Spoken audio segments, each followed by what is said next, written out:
And now it's time for Fargo. I be forgetting when Fargo come on, but I like it. So we open in a jazz club with Chris Rock's son. Oh my goodness, it's a raid. So Chris Rock's son and his driver get arrested, and we see the Italians looking on, so they was the ones that orchestrated this raid. Meanwhile, across town, Chris Rock is giving out those guns he stole from the Italians to the Irish for their loyalty. Oh, now the police are raiding Chris Rock's hideout. So we got Chris Rock facing off against the crooked cop. So the crooked cop is scared and he said, look, I just came to tell you Father said stick to the deal. Oh Lord, now we got somebody moaning and groaning with the angel of death in the room. And she getting sick of it.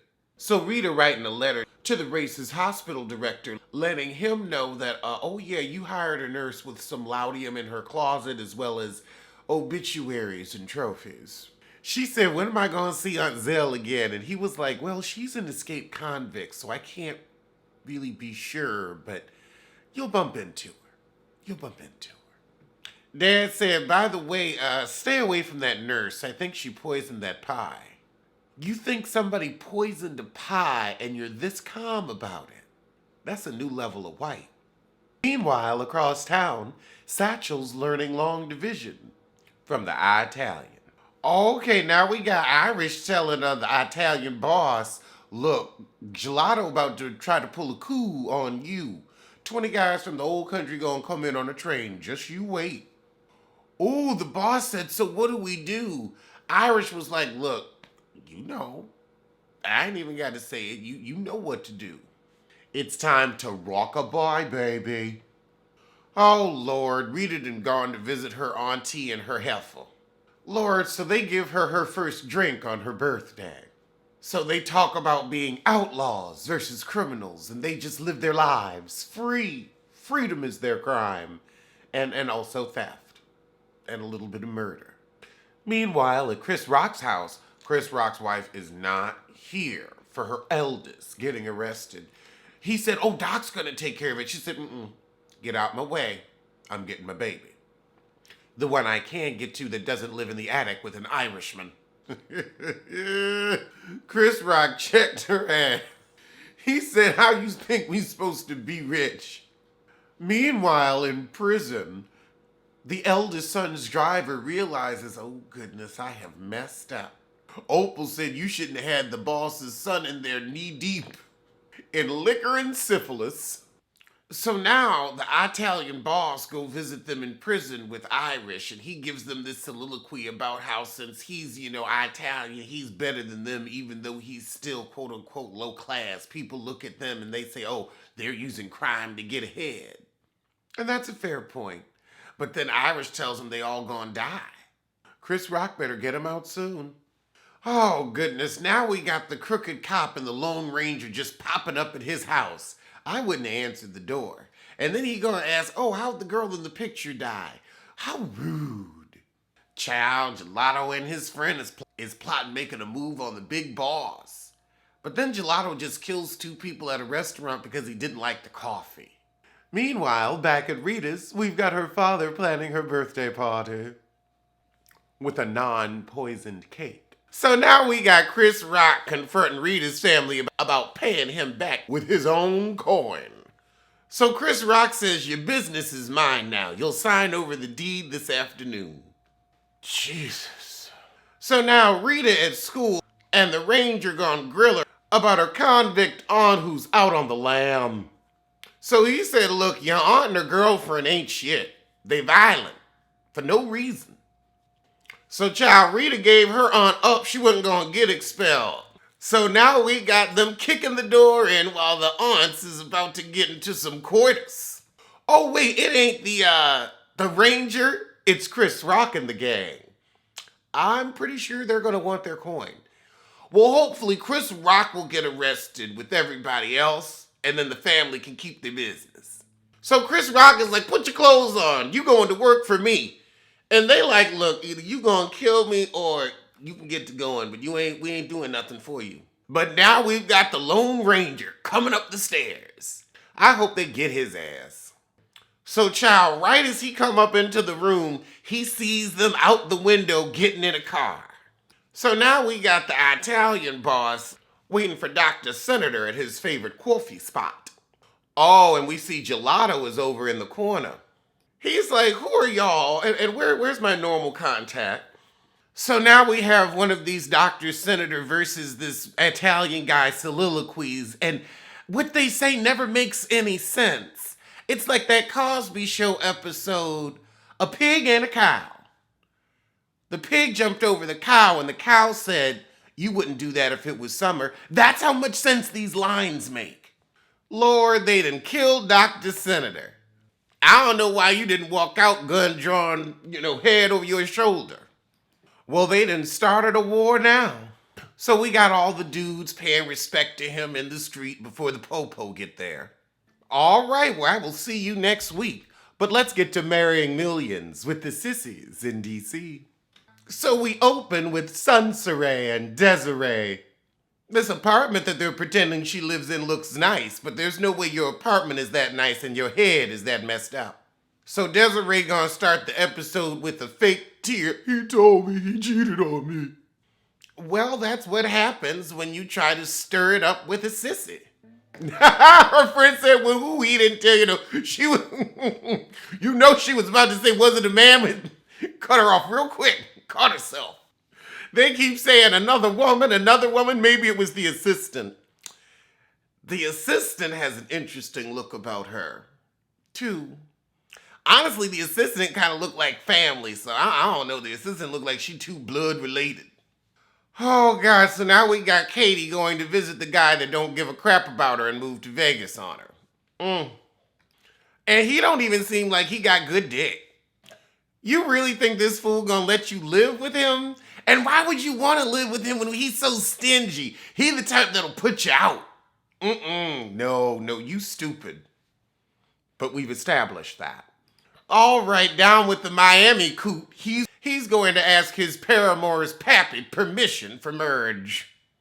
Would you let your daughter marry a rich Keebler elf? I mean, honestly, I'd be like, look, by the time you figure out there's a problem in the marriage, he'll be dead and you'll be rich. Hey, you could help me with my retirement. Okay, it's not that everything with Rick is in one ear and out the other, you little idiot. It's that you are a grown woman, but you're whining about my daddy has to be at my wedding. It's like, look, you either want to be with him or you don't. You certainly had no problem moving into the houseboat with him, but now all of a sudden it's, oh, daddy, daddy, daddy. You sound stupid, and honestly, he could go pick up another you in a hot minute. You are not special. You want to act like, oh, I can't elope. You've been without your family all this time. You've been living your life laying it low and spreading it wide. You've been sucking old dick without your family's permission. I don't know if you just want to cut out on this coot or not, but you sound stupid. Okay, so now we got this idiot in Vegas with the man who don't care about her. All right, now we back with the hippies in Seattle. Okay, so he ain't told his mama that he moving in with Noni because she whining about kids. I don't know how you can dare. I want a grandchild. I want to fly. So the fuck what? What you want? I want a grandchild. Ooh, you have some. Pay attention to them. You don't even have enough money to get your jowls fixed, but you want a grandchild that you ain't gonna pay for. Oh God, whiny Bree and her coot. Do we care? Do we coot care? I'm sick of her and her mama. So her mama don't want to live in the mansion either. She said, I'm too real for these folks. Good, put the heifer out. These hussies don't know how to grow the hell up. I don't know how you get all this rich dick, but then you can't get from up under your mama leg. You getting that leg up, I mean, you gotta get out from under that leg. So now we have a DC sissy getting ready to propose. Now, Desiree, I may like dick, but I like you too. Is that how you're gonna propose? Should be. So the assistant shows up and she's like, oh, we're looking for a ring. She is the oddest looking something. You know what? She's got her father's face and her father's hairline. Oh, he gonna spend $250,000 on this ring. I don't buy it. This whole Airbnb wealth. You can be rich if you can rent it. This friend said Rodney's trying to suppress because he knows. Oh, he knows. Child, Kevin made her a little bacon and egg, and she's like, you didn't put any seasoning on this?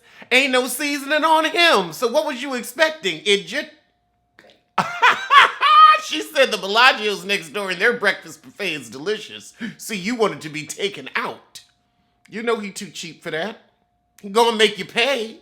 She said, I want to move in. He's looking at her like she has 5 heads. Now, I will say he right that she ain't got no job, she ain't got no friends there, so all you gonna do is get on his nerve, and that'll tank your relationship real fast because he already got both feet out the door. The only thing that seems to be in this relationship is his penis. And that seems to be halfway out too, because I don't see no passion. Actually, Kevin right. Kevin was saying the same thing I was. He's like, you gotta have friends, because I'm busy during the day. And she does give me that Cupid doll tea where, yeah, she too whiny. She needs some friends of her own. Yeah, you need to stay in San Francisco, sis. And if you're serious about moving to Vegas, why don't you get a job? You see, you just want to live up and lay up. You could have gotten a job, especially pre-pandemic. You could have found something to do in Vegas. And then said, okay, I got a job, so I'm out of the house. Join a club so you have some people to meet. You could do things on your own, but you want him to do everything for you. I see why he ain't shit. Oh, Lord, now we got the coot going to talk to the other coot about marrying his daughter. I just like, don't care. Oh, my goodness, the father said you could do whatever you want. I don't have any say. You don't have any say because your child is grown. You don't need say. You just need to wish your kid well. She's marrying an old rich coot. She's not throwing her life away. So the grandmama said, look, Pappy, I know you trying to twist the knife and you don't approve, but Rose ain't that damn young. She 23. She know what she want. Lord, so he said, well, I need a long engagement. You don't control anything. Like you need to get your own life. Find your own wife. I hope that he end up walking away from your daughter and your daughter looks at that as the love of her life and turns on you, you piece of shit. Let her go get knocked up by some loser who can't afford cheese on a waffle. You are the stupidest man. Your daughter actually brings home a winner. And you gonna bitch and moan. Oh God, now more overbearing parents. Reed is telling his mama that he moving in with Noni. Oh my goodness, the mom, why are you with her? I don't get it. Is it the money? She just seems like a nice lady. Like she really does. She seems nice and together. And yeah, I'd have dinner with her. You know, no vaginas for me, but sure, a dinner. She seems like pleasant company. He doesn't seem that bad either. They really seem like a match. I don't know how the mama don't see it if I can see it. And I don't know these people from Adam's House Cat. He does not have to give up what makes him happy. That fool don't have to work. He barely working as it is. She ain't gonna hassle him for a job. What is he giving up? A kid that he wouldn't be able to take care of? You're a fucking idiot. Who cares if his father would have wanted him to have a baby? If he doesn't want one, that's what matters. You don't matter.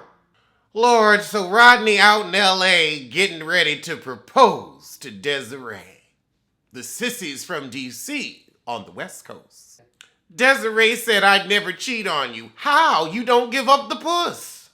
Also, what you gonna do, chase another sissy? You gonna say, I just hope she shows up. Honey, there's a free meal involved. You know she'll be there. Oh, Rodney got an L.A. assistant. Ciao.